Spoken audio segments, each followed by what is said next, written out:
Okay. So we're in for a treat tonight, folks, audience, all you horse and animal lovers.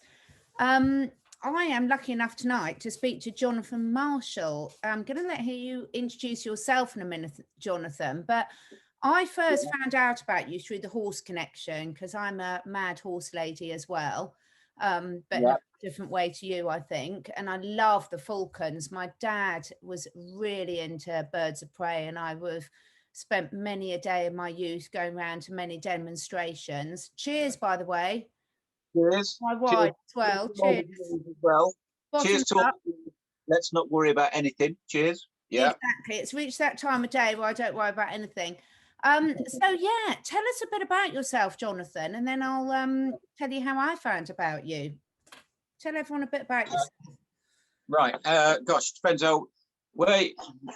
The quick version is I am the luckiest person on earth, always have been, because I love every day. I love my life. I feel that every day is a blessing. Every single day is a blessing, even the bad days. I don't know why I'm like this. I don't know where it came from, but I've always been a very sort of positive kind of person. And I decided that if you've got to spend your life working, you might as well spend it doing something that you really love. And my passions all my life has been my falcons and my horses. And I'm just adjusting the thingies so you get there, not chopping the top of my head off. And so I've tried to avoid real work all my life by doing stuff that I really enjoy. And I think if you do something that you enjoy, you're going to be good at it, because even if it's something that doesn't require a lot of skill, if you love to do that thing, you're going to do it well if you love it. So I started when I left school working with birds of prey. I was in the Royal Air Force. I worked at the Hawk Conservancy. I did loads and loads of jobs. I worked for a wonderful guy called Bob Haddon, who might even watch this podcast or video. And Bob is still a friend of mine even today. And I was at Windsor Safari Park, did shows. I learned how to present. I learned how to talk to large audiences and stuff like that. Then I introduced my horses into my show. Hang on a minute. My thing's slipping because I've actually sellotaped you to the back of another rocking chair. As long as I don't end up in the fire, we don't want your phone to end up in the fire. Hang on a sec. I might have to. Do you know what I'm going to do? I'm going to prop you up. I'm going to prop you up with an olive. Because I've got a dish of olive. Oh, you're making me jealous here. Fire pit, olive, and what are you drinking? I got olives. Oh. I got these special, lovely Spanish nuts. I don't even know what they are. I got some Jack Daniels and some Coke, and I've just actually poured myself. You can sound like an alcoholic, doesn't it? I've just poured myself a nice Sandy ball. Oh, you're living the life. Anyway, you know how to enjoy yourself, yeah. Yeah. Well, as I was just explaining, I don't know if you were recording at the time. I live in the most beautiful, beautiful part of. I won't give you the exact location because I'm trying to avoid anyone knowing where I live. It's great being off grid. But I live up in the mountains near the Pico de Europa, which is a big mountain range in northern Spain. It's absolutely gorgeous. My nearest neighbours are cows just over there, and they all wear the little kind of cowbells, so we hear them dingling in the morning. It's great. We've got eagles, we've got wild boar, we've got wolves, we've got bears. We're right out in the mountains. It's fab. It's absolutely fab. And the nearest human neighbours are about a mile down the mountain. And they're a really old Spanish couple who don't speak a word of English, but they're teaching me about all the local produce and what to grow, and you know, how to work with all the natural materials like the wood. We're surrounded by forests. We've got 17 acres of our own forest land, which is all right there. It's free and it's natural and it's just wonderful. So I'm thoroughly loving living here and getting away from all the bullshit which is going on in England. Anyway, so back to what we were saying about working with falcons and horses is what I've done all my life. I'm 52 and I've always wanted to try and create something really spectacular. And I suppose you could say that I was a little bit of a sort of dreamer, really. I always wanted the real life, the life that we lead, to be like something from a film. That's what I wanted. I used to think, why should that exist only on a screen? I want that to be reality. Even down to Shrek. You know the movie Shrek? and he lives in. Yeah. I love Shrek. I love Donkey. Got, I love Donkey. Yeah. Yeah. Me too. That is a nice boulder. I love love Donkey.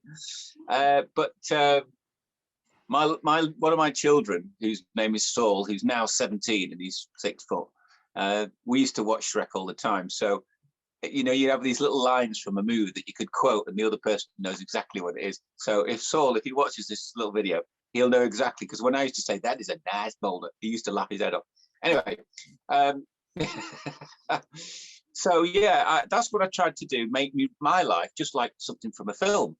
And so when I took my shows around the country, I wanted people to see beautiful horses like something from a fairy tale, with long manes and the high stepping actions, bowing and rearing and doing all the spectacular stuff.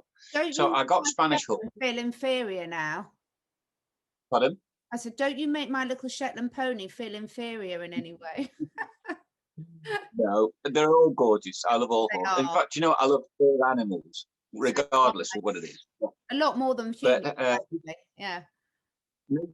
And actually, we get chatting about this because I think that animals are teaching us the way forward, because humans have lost the plot. But anyway, with my horses, I wanted horses that looked like something that would come straight out of a fairy tale. So I started to use Spanish horses and Frisians in my show, almost 20 years ago. And I noticed that once I introduced the horses into my show, suddenly I had a whole new audience, because when I was just doing falcons, it was falcon people. Not everybody loves falcons. Not everybody loves horses. But if you've got falcons and horses, you've got a lot of appeal. And also I use lovely music in my shows as well. And I didn't call it a horse and falcon show. I called it Free Spirits. Now, the reason I call it Free Spirits is that all my life I was told by my grandma and various relatives, oh, you're a free spirit, you are, Johnathan. Oh, you're a free. No one will ever tie you down. You're a free spirit. And it's true. And I'm a free spirit. I used to fight it, actually. I used to say to my grandma, oh, don't be silly, grandma. Yeah, I'm just like anyone else. But I actually now realize what she was saying. And I think really being a free spirit is just a kind of romantic way of saying you're a non-conformist, because I'm definitely a non-conformist. I don't want to conform to some other person's rules. And especially when all these rules are made by bloody idiots in an office who haven't lived, So that I decided that to be a non-conformist or a free spirit is a wonderful thing. And I wanted to put that into my show. So the message in my shows to all the thousands of people who watch it is, don't just conform and stick to the rules like other people, because your life is totally unique. It's yours. You can make the rules. You can do what you want to do. And if other people don't like it, bugger them. It's your life. Make it yours and celebrate it and enjoy every second. I'm getting a bit emotional now, because everybody's felt in the last 12 months very much strangled. Everybody's got this stranglehold on them at the moment. And I find it so heartbreaking. Yeah. Pardon? Don't you think, though, I'm probably interrupting a bit here, but I found it, because I do different work with animals, but very similar sort of background. But I found it really fascinating, because I think we as humans are going through now what we've inflicted on animals the whole way along, because most people, however much they love their animals, they make every decision for them. They decide what they're injected with, they decide what they're fed, they decide who they live with, they keep them in captivity, etc. And I'm a bit like, yeah, you get a taste of your own medicine now, humans. Yeah, no, I completely feel, and that, to be honest with you, is why I've now decided, it's like I'm always trying to opt out of this bullshit society that we're now living in. I don't want any part of it. I'll tell you this now, you and me and everyone we know, we are not a passport number. We are not a number which is what was the word I thought was thinking of earlier? These vaccines now, they've all got an ID number. Yeah, and that isn't me. I'm not a kind of a shot, or I'm not a number, or I'm a living soul. And thankfully, because I had lovely parents, I was created out of love. I was put on this earth by God, and I am not a dose number. I am not a passport number or a national insurance number, any of that. that was created by somebody in an office who was there doing it to control the likes of you and me. And I'm absolutely definitely going to spend the rest of my life, however long that might be, fighting for that right to be a free person with free thoughts, who's not going to just conform and be a number on some spreadsheet. No bloody way. And I hope that everybody who listens to this can identify with that, because, you know, we've been taught all our lives that there are people who are really important and that we're not really that important. And I'm going to give you an example. People in authority, and let's say, look at, say, the Queen. Now, I know many people love the Queen, and you're on dodgy ground when you mention this, but let's face it, what is the Queen? She's a person. She has to go to the toilet. She has to breathe the same air. She has to go to sleep at night. She is a person. She wasn't put on this earth by God to be special. She just happened to have been born into a situation. And all of us, all of our lives, have been, oh, you can't talk to the Queen unless she talks to you. You can't even look at the Queen because she's no special, more special than you or me. And I'm as important as her. I'm no more important, but I'm equally as important. And that's the same for everybody. And it doesn't matter how talented you are, how gifted you are, how beautiful you are. Every single person is unique and as important as the next person. And we are taught through this crazy culture that we're brought up in, that there are people, and most of these people who people aspire to be like celebrities, they're not even talented anyway. You know, they've got more money, they might have a better car, but they are no more important than you or me. And when you see these people who've kind of given up on life, and before this pandemic situation, I remember walking through Barnstaple High Street and seeing, you know, young lads in the 20s and women, 20s and 30s, who'd lost all hope, and they were homeless, living in cardboard boxes and handout, you know, for a bit of money, homeless people. And I wanted to say to these young people, gosh, you know, because of the situation they found themselves in, they believe that life has beaten them down and that they're useless. And some of that, one particular lad, I remember, he was playing drums, but it was like congos, and he was congas, you know, he was fantastically talented, brilliantly talented. And I thought, that lad there is homeless, and yet he's a talented, good-looking young lad, and he's only in his 20s, and he's homeless, and it's like he's given up. And it's because he's been conned into believing that he's worthless. And it makes me so mad. Because we're all just one tiny part of a huge consciousness. I've always thought that, you know, people say, well, what's God? And I believe that God is consciousness or awareness. It's the same thing. Because every day you wake up, you look outside, and where I am here, I'm spoiled. I've got the mountains, I've got the birds and the trees and all the grass, and those things are there. I can see them, and they're there every day. I'm aware of them. So that awareness, the thing that makes me aware of that beauty, is God. And unfortunately, God has been hijacked by religion, and it's because it's about control. But actually, it's all around us. And these people who say, I don't believe in God, they're basically saying, I don't believe in consciousness or awareness. And we're all part of that consciousness and awareness. And that's the sort of problem is, when I've got half an hour show to do, I've given an allotted 30 minutes. There's such a massive amount of things I'd love to say. But you've got to condense it all into a show. And also, some people don't want to be lectured to either. So I have to try and use my horses and my birds and my positivity to get the message home. And of course, I use beautiful music. And I don't know whether you've ever seen any of my shows, but I can tell you now, at the end of it, people are crying. I'm crying. And it's because I've tried to get some kind of emotion, touch some emotion which deep within them that they know is there, and it's their subconsciousness. And I've tried to stir it and make it come to the surface. And that's what I try and do. I've got to put some more wood on the fire. Yeah, please do. It gives me a chance for a glass of my wine. Yeah, no, it's important what you say. I mean, I changed career and ended up working with animals against everyone's advice. And it's hysterical. What I've realized is you can literally create anything you want in your life. And we're just not, you know, we have that drummed out from us from a very early age. And anyone who is lucky enough to be surrounded by animals in whatever form that is, I agree with you so much. They teach you so much because you have to communicate using all your senses, but really, really importantly, to tune back into your intuition again. And I think that's why, you know, for me, when all this ridiculous scam hit, you know, there was just no way I couldn't see it, because when you're that tuned in and tapped into your intuition, which the animals have certainly taught me, it's also obvious, isn't it? You can't unsee something that once you've seen it, you just can't unsee it.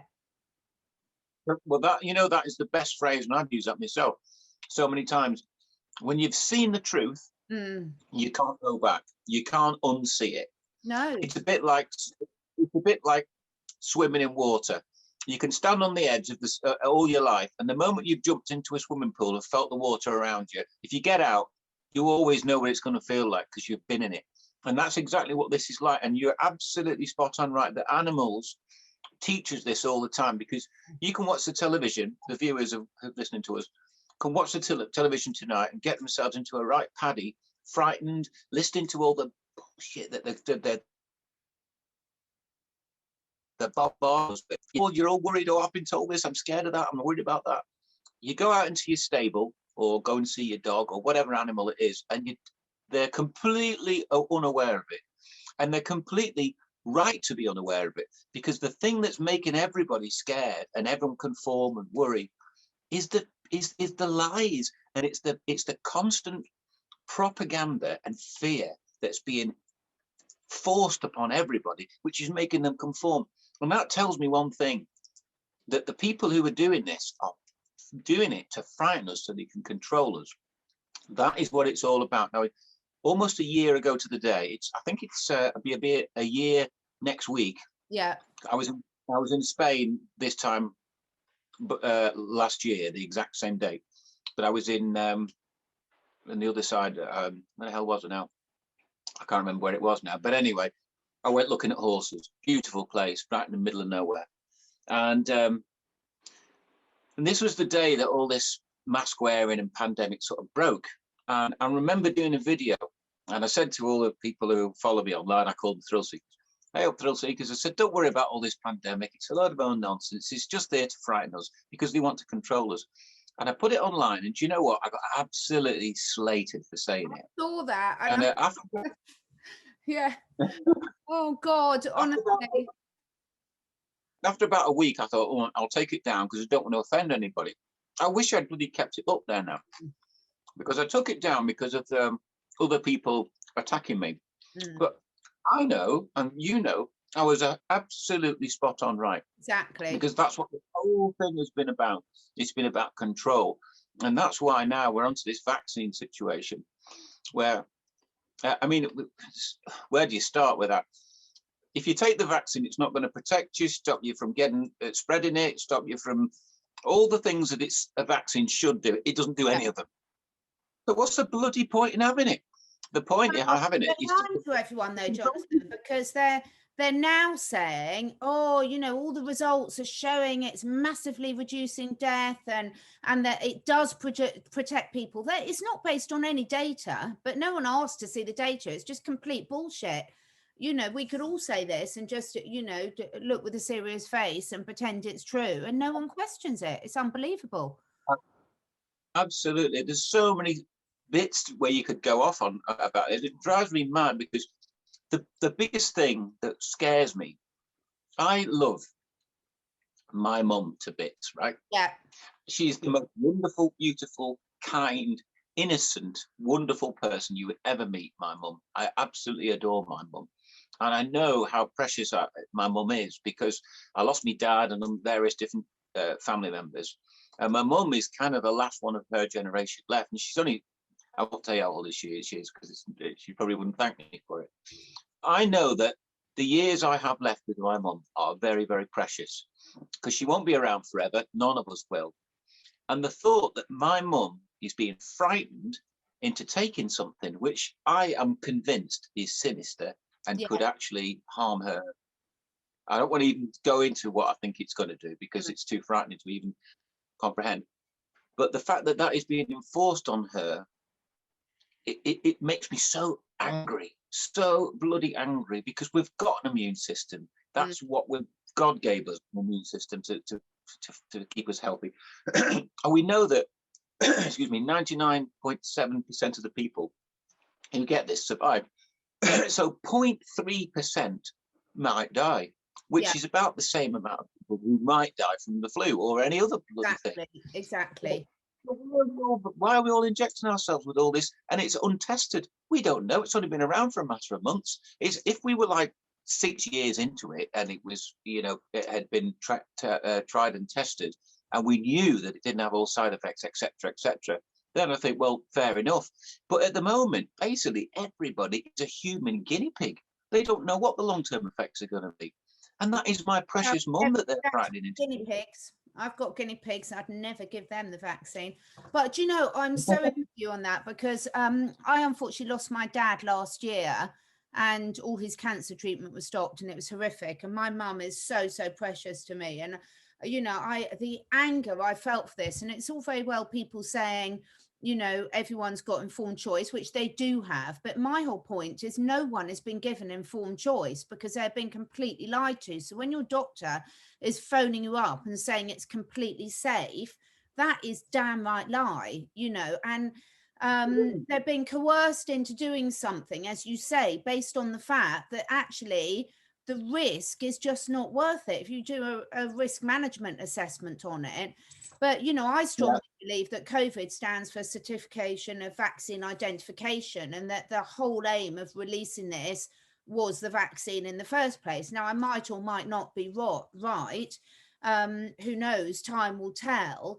But you can't have informed choice when every bit of information being pumped at people is so biased. And anyone of whatever, you know, I've spoken to Judy Mikovich about it, Robert Young, loads of other doctors, virologists. I'm a biologist myself, and anyone who puts an alternative view is being banned. So this will be on BitChute, because I'm on my phone. It's just disgusting. That's not informed choice, because you're not hearing a balanced argument. Absolutely. And what about, okay, this is the other thing, and I hope this comes across to people. Now, the BBC, who to me are the biggest liars in the world, are pushing. Now, I used to watch years ago when it was on, when I lived in England, I used to watch Question Time. Yeah. So my argument is the BBC have got this stance that they will not even communicate with people who are what they call anti-vaxxers. Now, there are lots of people around, very, very well-informed, educated scientists, world-renowned scientists, who are given the same view that you and I have got. So to give people hope and faith, why doesn't the BBC say, okay, we're going to have all the pro-vaxxers here, and we'll have the world's top anti-vaxxers here, and I'm including Vernon Cole. You probably know Vernon Cole, the old chap who I think he's wonderful, by the way. Yeah, so do I. Let's get those guys on a panel with all the pro-vaxxers, and let's have the general public ask questions and have a live debate, and so we can hear both sides, so we can hear the arguments for and the arguments against. But they won't do it, and the reason they won't do it, is the reason that I don't trust them, because if they had nothing to be scared of, they'd say, okay, come on, Vernon, come on, Dr. Shiva and all these others, we'll get you on a panel, we'll have the same questions, you can all give your opinion, and we'll let the public make an informed choice. But the fact that they won't do that makes me go, well, why won't they do it? What are they frightened of? And I know what they're frightened of. They're frightened of the truth coming out. And to me, it's so bloody obvious. I can't believe that general public can't say it in the same as you and I. Nor can I. But the problem is, we all know that when you're in a state of fear, you do not make rational decisions. So, you know, that is the problem. And that's why they've spent a long time creating this fear state, push out people making rational decisions. And not only that, about having the debate, which would be perfect, because I 100% believe in informed choice, but informed choice means that you've actually been given some of the information to make the choice on. But the other thing is like, you know, you and I, we work professionally and everything. If you take away all liability from someone, there's only one reason for that, because they're shit scared that they've got something to hide. There's no other industry in the whole world where they indemnify, no liability can ever come back, and apart from vaccines, you know, it is absolutely corrupt to the core. I'm sorry, I know this has nothing to do with the debate of whether you believe any vaccine works or not. It's completely different. The fact of the matter is if you believe in your product, you take responsibility for it, the good, the bad, and the ugly. And they won't take any responsibility for that. And there's a very good reason for it, as we all know. Of course, you'd have to be Stevie Wonder not to see it. It's so bloody obvious. There's so many things like that. There's so many things like that I hope Stevie Wonder doesn't see it. Oh, he won't be able to see it. If he doesn't hear it, I don't want to offend him. No offense. So many. Yeah. There's so many things that are taking place at the moment. I mean, honestly, I've got to be careful. I've got a very large following online. And thankfully, most people who follow me agree with me, and that's why they follow me. But I've got a lot of haters, and there's a group of haters that I've kind of kept. I hope one of them, whose name I can't tell you, but begins with S, and his surname begins with W, and he attacks me every bloody day. Whatever I say, doesn't matter. Whatever I say, he attacks me. Anyway, I lost me cool with it the other day because I've tried for months to think, no, don't block him, because when this all flips round, I'll have the pleasure of saying I told you. And not only that, he'll need a little bit of help, so I won't block him. But I was having a bad day a couple of days ago, and I was missing my kids and various different things. Anyway, the first thing, I opened my phone, first thing in the morning, a bloody message, a nasty message from this guy. So I did something that I've never done before. I got straight on and I went, will you just... and I told him to F off. Oh, you've lost. I felt great afterwards. I have then. I love doing that. It's really liberating. Yeah. I mean, I try not to, because I try to think, no, okay, these people, they're expressing an opinion. Some people just go out of their way because they want a row. They want an argument. Another guy called David Rampling, I've known for years, used to be my friend. Anything I say attacks me. And I think, no, try and be nice, try and be, you know, neutral. But of course, you want to say, anyway, I've gone off the point. What was my point? So having a sort of the ability to be able to discuss and talk about all these different things throws up so many questions that some people are very, very sensitive about. And it can be all sorts of stuff that's basically being forced upon us. Things to do with the television. And I won't go into it, but you'll know exactly what I'm talking about. TV commercials. TV commercials now. It's so obvious. I think if I say it, I'll get attacked. But just look at TV commercials that come out of British television now. There's a common theme that people keep telling me about, and I've noticed it as well. And it's so obvious. And I'm sure now that the people listening to this interview will be going, I know what he's talking about. It's to do with families, isn't it? And it's to do with, yes, that's the issue. Absolutely. It's being forced on us. Like every bloody advert, every single advert, it's the same thing. And it's to do with this political correctness. Now, I hate political correctness. I remember Billy Connolly saying that about 20 years ago. Political correctness is... And he's spot on right, Billy Connolly. And the reason is because political correctness is just another name for censoring people, stopping freedom of speech. Can you hear the owls, by the way? The owls come out around about now. I can. You'll hear them in the morning. We've got loads of owls outside as well. It's absolutely beautiful. I love the owls. I talk to them every night. Yeah, it's great, isn't it? I love it. They like your neighbours. Advice, yeah. Anyway, yeah.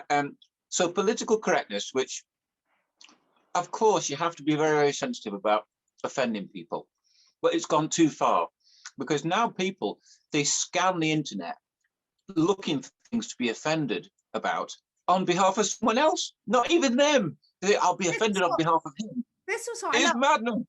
I'm the same age as you. And when we were at school, you know, there was one fat person, there was one ginger, there was one, you know, and we all had a nickname for something. Mine was Bulbous Bottom. And I'm so pleased now because bottom implants are in vogue. So it's great. If you wait long enough, everything comes back into fashion.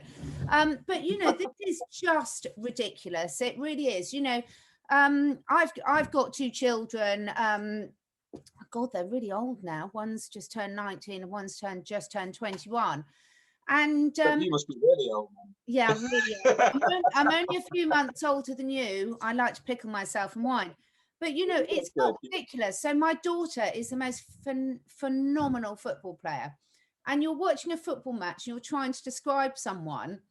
And there's, you know, everyone in the team is white, but one girl in this one team. And then the other team, everyone in the team was black, apart from the white girl.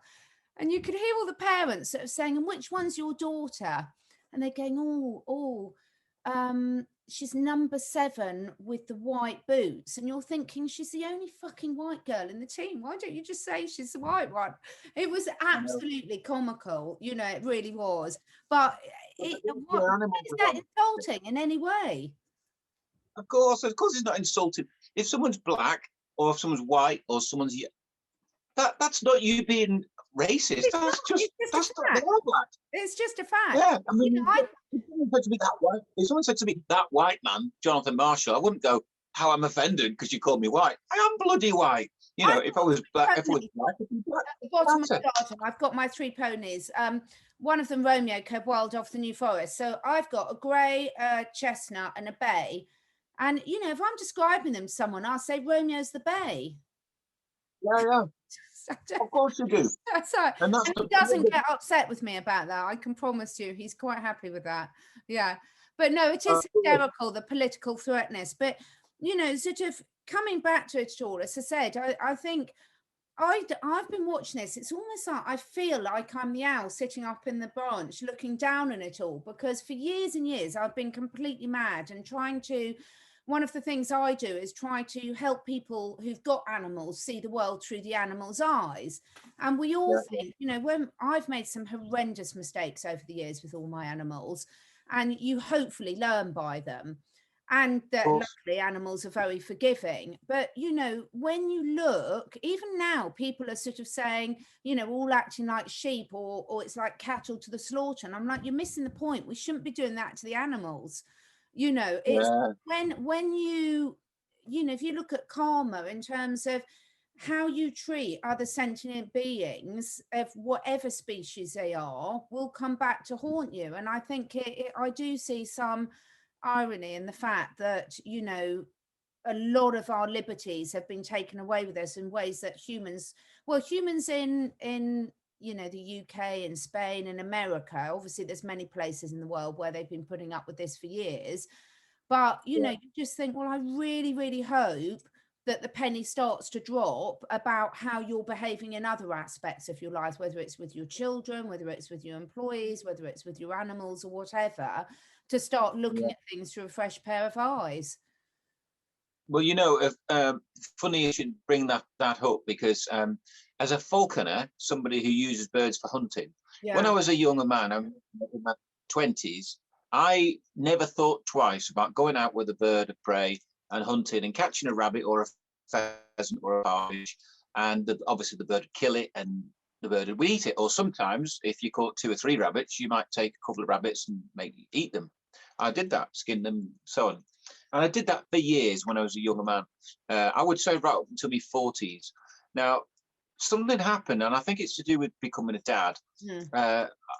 One day I just thought, I don't want to kill anything anymore. I don't want to kill any pheasants. I don't want to kill any rabbits. I actually love seeing a beautiful pheasant in the garden, or I love seeing rabbits out eating on the, you know, I know that some people class them as vermin, but I actually love seeing it, all wildlife, all nature. Yeah. And I don't want to kill it ever again. Not only that, I cannot see anything beautiful or noble or clever about watching an animal suffer.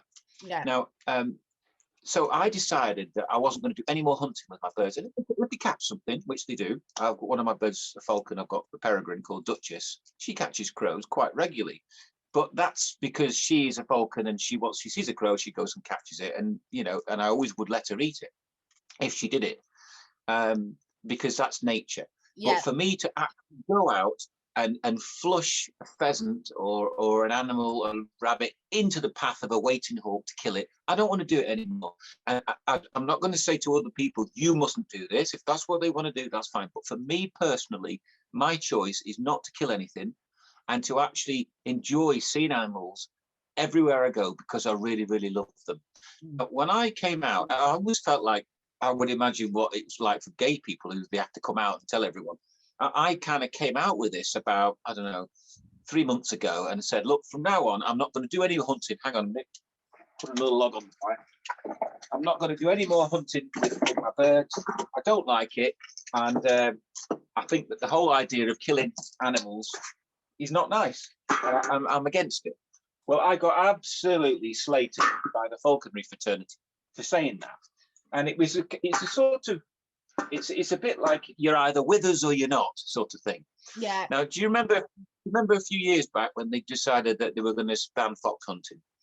Well, yeah. I've never liked the idea of seeing a fox ripped to pieces by hounds. It's just my personal thing. I don't like it. I love foxes. We've got foxes here. They're beautiful. I don't want to see them ripped to pieces. Yeah. And so what happened at that time, all the hunting sports, whether it be fishing, shooting, whatever, they all said, well, we've got to stick up for the fox hunting people, because they'll be the first to go. And basically the category is you're either hunting or you're anti-hunting. So we've all got to stick together. And I thought, well, I actually don't really agree with it. Going charging off on loads of horses, trampling across people's land, chasing a poor bloody fox and then ripping it to pieces. Yeah. I think it's horrid. And one of the ways around it was they used to take a bird of prey with them, because apparently if you were flushing with a dog an animal into the open for a bird of prey to catch, there's a loophole in the law that says they can still do it. Well, again, I thought that was wrong. Yeah. Some kid going around on a quad bike with an eagle owl on his arm just so they can make use of the loophole in the law. I was against that. Eagle owls don't belong on arms on the back of a quad bike. I'm against it. But the problem is, because everybody was told you've got to all stick together, because it's the same thing I was talking about earlier, conforming to other people's rules, you see. And I thought, no, I actually don't agree with it. And I'm sorry if you don't like it, but that is my personal thing. I'm not going to lie just to make you feel better. So I'm against hunting. I'm against cruelty of any kind. Now, I'm also not trying to say here that I'm a saint. I'm not trying to say to you that in my lifetime, when one of my horses was being a pain in the arse, I've never given him a crack. Of course I have. Sometimes if you're at a show and you've got a stallion and there's a load of mares and the stallion's all dragging you around, you can't go, oh, there, Mr. Stallion. Don't worry about your natural urges. Be a good chap and walk over there. And you can't do that. You have to be tough, because that's the only language. Time. Yeah. Yeah. Sometimes you got to be really bloody tough, and that's why the last few years I had stallions right up until the last 18 months, because there were so many times at shows where, quite frankly, it was dangerous. You got kids, they might have a mare, whatever it is, little pony, and it might be in season. Well, my stallion, Land Coronel, he'd get a whiff of it, and he'd be like one of the Bisto kids. He'd be like, where is it? It's a big, powerful animal, so much more powerful than me. There's no way you can reason with that natural urge. The only way to do it is to be stronger. And if that involves giving them a crack occasionally with a crop, I'm not saying it's a good thing. No. But that is a lesser of the two evils, because the alternative is mayhem. A stallion dragging people or flattening tons of people, and you just can't have it. Yeah. So I decided not to have stallions and do shows with them for that very, very reason. So I'm not going to sit here and try and make people think, oh, Jonathan's like holier than thou. He's never had to be tough with his horses because he just asks them and they do it. No, you have to be realistic. You have to be honest. Sometimes you have to walk all over you. But there's a big difference between being firm for the sake of safety and being cruel for the sake of being cruel. And I'm dead against being cruel. And here in Spain, I've got many, many great friends who are Spanish horsemen, and they were brilliant, and their morals are right. But unfortunately, there's also a gypsy culture here, particularly in the south, where it's to do with being macho and being able to dominate a stallion. And quite frankly, they are cruel. And I absolutely hate it. I hate it. There's a happy medium. You've got to be firm but fair. That's the honest truth. I completely agree. I mean, it's like I've got dogs, cats. I mean, going back to the things, you know, I have chosen that I don't eat animals anymore because I'm lucky enough that I can go to the supermarket and buy some really nice food or grow my own organic food. But, you know, if I was starving to death and I needed to feed my family, I'd quite happily kill something in order to eat it. I've also got 5 cats. And a couple of those are real hunters, and I let them be cats and let them do what they do. But I would never intentionally, you know, be cruel to something. But I think, you know, you do live and learn. It's like if I've got dogs, and if they're going to run near a road, I will be really strict with them to get them back, because otherwise they're going to get run over. So, you know, it is horses, but also it's awareness. And every single time you make a decision with that, you're learning from it, and you're learning from your perspective about the situations that we might have put our animals in, and what's fair for them and what's not. And we're also learning about different tools and techniques, and they're learning for us. And it's a partnership. We absolutely don't get it right all the time, but at least we consider it. And that's how I see this current situation of what we're going. I mean, there's so many things that none of us know about, but you're constantly looking at it, considering all information, considering the new options, etc. And, you know, I grew up at a time where it was perfectly acceptable to have a good, healthy debate. But that's not allowed anymore. It's just an argument. And when you think about people like your social media and your Facebook, I mean, I laugh sometimes at the comments, but no one has to go on our pages. You know, if I'm making a video, I'll speak to people and say whatever I like, because no one's making anyone listen to it. You know, I don't sit there. I've got too many lovely things to do with my time. Sit there and listen to someone that I don't agree with. I've said that so many times to people who have read one of my comments and they've had a real go at me. Yeah. And I've said, well, if you don't like it, scroll past. No one's forcing you. Follow someone else. Don't follow me just so you can argue with me. I mean, at the end of the day, like I said in the beginning of this chat, I'm no one. I'm just a bloody person. I'm not anyone special. I'm just a person with an opinion, like you or anyone else for that matter. So my opinion is really a tiny, tiny, tiny voice in the wilderness. It just happens to be mine. If you don't like it, there's plenty of other people who might agree with you, you know? Exactly. Go find them. And I think this has been the beauty of it. Certainly for me, I don't know about for you, but this year I've really found my tribe more than anything. And it's just really wonderful. I've let go of a lot of people that we know from life, but actually the ones that are still there are just amazing. And my cats still love me. My kids still love me. The things that are really important, but it is part of it. And I love listening to other people's points of view. I really, really love it. But I would never go onto someone's page that I completely, you know, disagree with and start being abusive. Why would you waste your valuable energy when you could be out in nature? Well, you see, unfortunately, in the last 12 months, a lot of people who are now not working, they're on furloughs, they're sat at home, they've got nothing better to do, so they go online and they start having a row, and they whatever they call them, trolls or whatever. Quite honestly, I've got far better things to be doing with my time. Just going back to about where I am now, I would have never expected to be living here doing this. But you just talked about growing vegetables and stuff. And one of the wonderful things that's happened out of all this BS, had none of this happened, I would have last year worked my socks off, done 140 shows all over the country. And I'd be in Cornwall now, and I'd be getting ready to do another show season. But of course, that didn't happen. And so I knew pretty much straight away when this started to come out, I thought, because I've known for a long time that something like this was going to take place. Some of the viewers who watch this might suddenly go, oh, this is confirmed, he's a right nutter.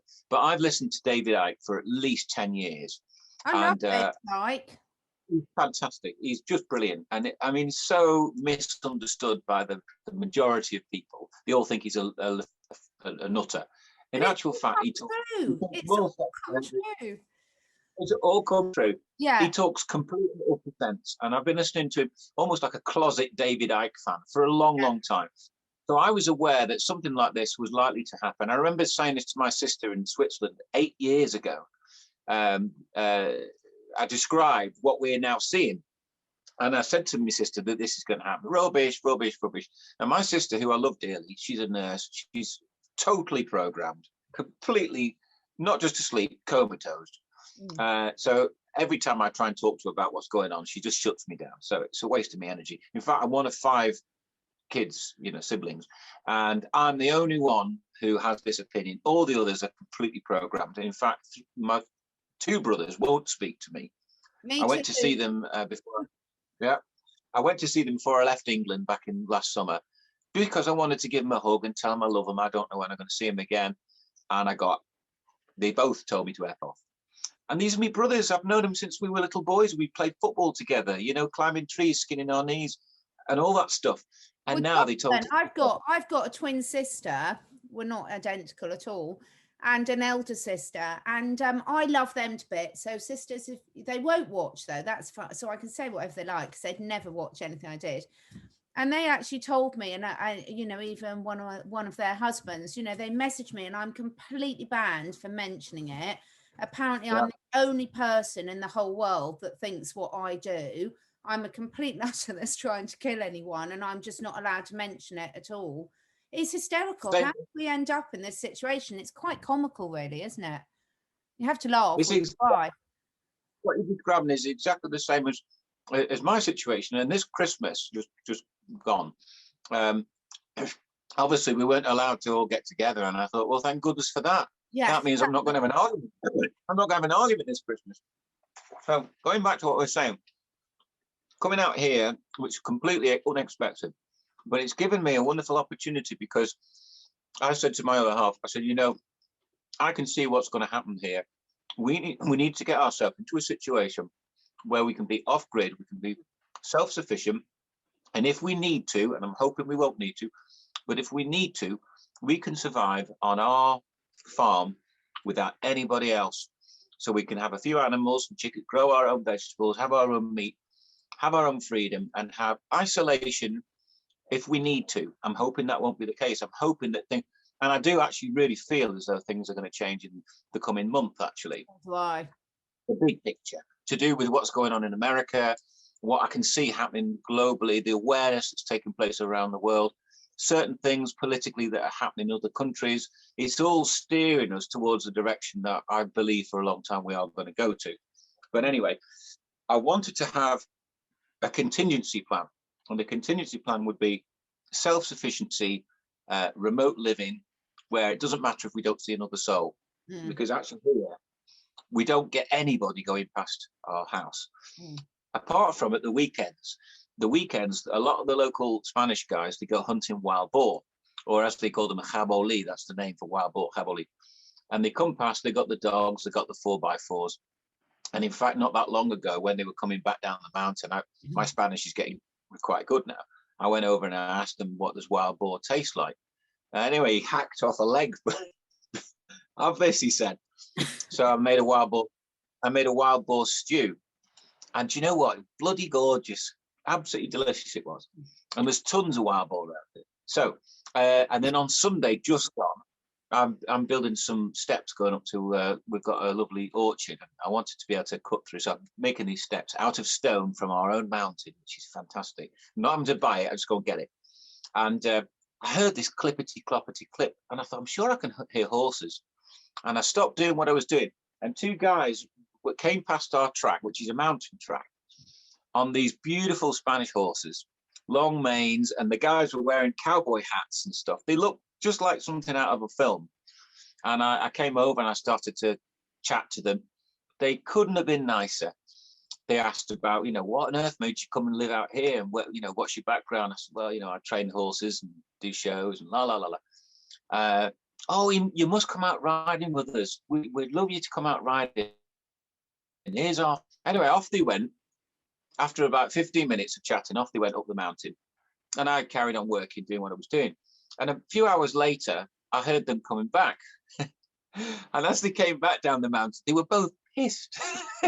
So what had happened, and every Sunday they do this, they ride off to some friend somewhere around the mountains, because it's all mountains here. They go off and have lunch. They all get pissed on the local wine, which is like 50p for a gallon. I remember it well. I do remember that well, yeah. And then they all ride back home again. So these two guys, as I say, when I first saw them, they were stone cold sober. When they came down a few hours later, they were absolutely kale-eyed, and they rode past on their horses. And of course, because I'd spoken to them earlier in the day, suddenly I was, oh, mi amigo, hey, family. They were like my best friends, you know. So they want me to go riding with them now, which I probably will do next weekend. And it's so fantastic, because you imagine if you were in England, two blokes went past on horses. Normally, if you see anyone on a horse, you say hello, they go grunt at you. These guys, like, literally, they wanted me to be part of their family. So it's a wonderful, wonderful new chapter in my life. Yeah. And I mean, who knows what's going to happen in the coming months? I feel very, very, very sorry for a lot of the show organisers who they work their socks off. Some lovely friends of mine from what they call now, British events, quintessential British events. Lovely people. They work their socks off, and I do many shows with them. And you know, all the shows stopped last year. They didn't do a single show, and who knows what's going to happen this year. So whether they'll come back, I don't know. I hope and pray they do, for those people who work so hard. But if they don't, and I have to live here and ride my horses up in the mountains and grow my own vegetables and eat wild boar, it's not so bad. Exactly. You'll be happy as Larry. So on a final note then, because it's been such fun speaking to you tonight, on a final note, on a more worldwide sort of global scale, what's your hope for the next few months? What's your hope for the vision for the future of what we're all going to have learned from this and move forward towards? Right. Here's where I suddenly lose half the audience. First of all, I hope that Trump is going to get back in. Yes, I hope that all the lies, the corruption, and all the, well, I mean, I'm sure you've looked into it, all the terrible child trafficking. Yeah, absolutely. All the stuff that's gone on for years and years and years under our nose, and we've been totally lied to. I hope it's all exposed. That we've all admired and looked up to a lot in all the nations, but UK is very top of the list for being involved in all this. Yeah, absolutely. I hope it's all exposed. And I know it's going to be very, very upsetting and shocking for many people. People like my mum, I think it will be heartbreaking for many people when they realise actually what's been going on, how much we've been lied to, how much we've been controlled all of our lives from birth. I'm hoping that we're going to get back to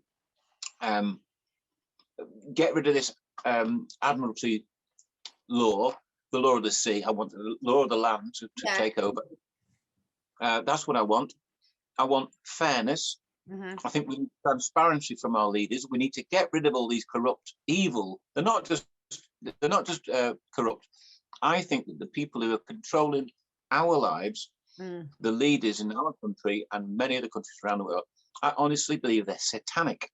I believe that. 100% they are, Jonathan. Yeah. And I think people don't think this exists, but they're about to find out. Yeah.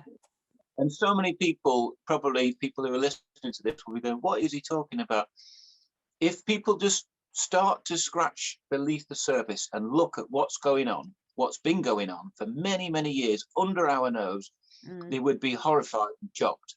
Now, I've tried to approach this subject with my mum and people who, I want to protect her from it. I want to protect her from it like my children.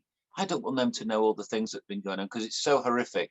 But at the same time, how is humanity going to learn and grow from this? The only way that we will is when truth is exposed, honesty prevails, and we learn to accept it and then grow from it. That's the only way I think that we can learn.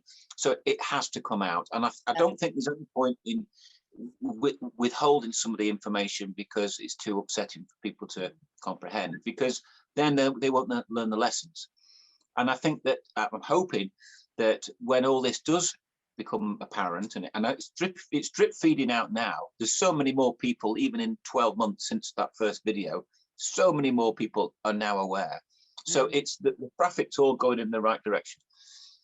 We'll be better for it, we'll be wiser for it, and the most important thing is we'll know that we can never ever let it happen again. And I'm not just talking about the trafficking of children and all that disgusting stuff that we know, that you know about, and I've obviously what's the word, looked into. I was going to say enlightened. It's not enlightened, it's horrible. But anyway, but it's the control system that's kept really wonderful people trapped in this sort of existence of debt, and existence of that they can't climb out of. We all should be, we should have every opportunity. There is enough money, food and everything in the world for everybody to have as much as they want, without there being people worrying about money, without people worried about where the next one's going to come from, and spending their whole life fretting and being scared about what the future holds. We're here, we're on this amazing planet to have the best time we can. And earlier today, when I just drove down, I had to go into the town to get a few bits. In my car, I put on full blast. I had the windows open. It's a live CD, and it's AC/DC. Okay. Oh my God, yeah. And I just felt in the mood to have a bit of good rock, and I turned it right up, and it was Thunderstruck. And I could hear all the crowd. It was filmed at, recorded at Donington. Oh, I used to go to Donington with my dad to watch all the motorbike racing. Yeah. Brian Johnson came out. He was talking to the crowd. The crowd's all chanting, yes, all cheering. And then this brilliant music started, and I thought, that is what life should be. It should be a celebration. We should be all out having a wonderful time, celebrating being alive. Feeling that moment, just feeling it. Yeah. In the moment, not worried about the future, not being scared to live. Yeah. Being scared to live, that's not living. This existed. We should be enjoying our lives, and we should be having the most wonderful time. And the only thing that is stopping us doing that are the people who are enforcing all this bullshit on us, the people that we put in power. And actually, people like you, me, and all the listeners, all the people who watch this video, we have got that power. Because if we all said tomorrow, no, I'm not going to do it. I'm going to open my business. I'm not going to wear a bloody stupid thing across my face. I'm not going to be frightened of giving me mum a hug. This is my life, and we have got the power to stop it.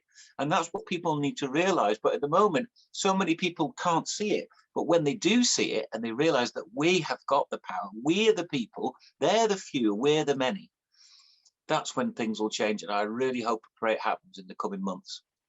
Yeah, I feel the time's turned, and you know, I agree with all of that. And I've got loads of rescue animals, and one of my most recent addition is the most incredible cat I've ever had in my whole life. I mean, I can't even describe him. Idris from Romania, and he really knows how to enjoy life. He knows how to love, he knows how to play, he's never stressed. I'm stressed when he disappears off for 2 days at a time, but I'm learning to live with that, because he lives every moment of every day with such fun and passion. So yeah, my future is the world according to Idris, and we'll all be very happy. Animals know the way. You know, I did this thing a while back. I don't know if you saw it, but it was basically the wisdom of animals. And the long and short of it was, if you've ever been to a zoo and you look at a gorilla or an elephant or a lovely, magnificent animal, and you're looking at them, and somehow you think, bloody hell, that animal knows something that I don't know. It's so wise. You can see the wisdom on its face. And you think, well, what is it that it makes me feel almost a bit embarrassed for standing here gawping at it, because it's just as intelligent as me. And what it is, I came to the conclusion that humans have forgotten how to look inside themselves. Animals do. Animals live in reality. They're not diverted by bullshit on the television or other opinions. They live in the here and now, and they look inside, and they know all the answers, because all of the answers that for all of us are within us. We already know the answers, but we've stopped looking for them. We've looked externally for answers from other people. But in actual fact, we know the answers. We know that things are right and wrong. You know when something instinctively is right or wrong. And we've got to just trust our own instincts, and we've got to look inward. And I think that's where that's what the wisdom of animals is all about. And we can learn from them. And I think that if you're in touch like you are with animals, like I am, it's so obvious that they become our best teachers. Yeah, we're so blessed. We're so lucky, aren't we? I have enjoyed this so much tonight. It's just been absolutely fantastic. Thank you so much for making the time. I'd love to do another one if you have time. It's just great, and I think people will find this really, really useful and encouraging, because I think that things are really shifting. I've got the great hope. The one thing I would say is all my animals, none of them are worried about this. They pick up on energy, and that they're not remotely worried about any of it. So, you know, and as I like to say, the future's bright, the future's orange, when I wind people up about Trump. But, you know, I love that. Do you remember that when it's had the things? But, you know, the thing is, it's not about the individual, but it's about people having the courage to actually stand up for something that's bigger than them. And you know, at the end of the day, as humanity, you know, you look around you and you think, who do I want to be in the trenches with? Yeah. And, you know, actually it's showing. So, you know, I think it's really positive. I think there's lots coming. Spring's on its way. And, you know, humans are very resilient. The world is very resilient, but actually it is time for a new start now. Definitely. It's time for people to believe in, actually, I know it sounds corny, it's time for people to believe in love. Yeah. That's what it's, love is the answer. Absolutely. So thank you so much for your time. That was absolutely fantastic. I'll share this on my Facebook. Yeah, I'll send you the link. What I'm going to do, Johnathan, is I'm tending at the moment, because I'm on my final YouTube warning. So what I'm doing is putting a short introductory one on YouTube and then the full one on BitChute. So I'll send you all the links. And if you could just send me anything, any contact details for how people can connect with you. And I'll obviously add all that in. And if you're up for it, let's do this again. That'd be great. I'd love that. Yeah, brilliant. All right, lots of love. Take care. Lots of love. Bye-bye. Bye. Bye.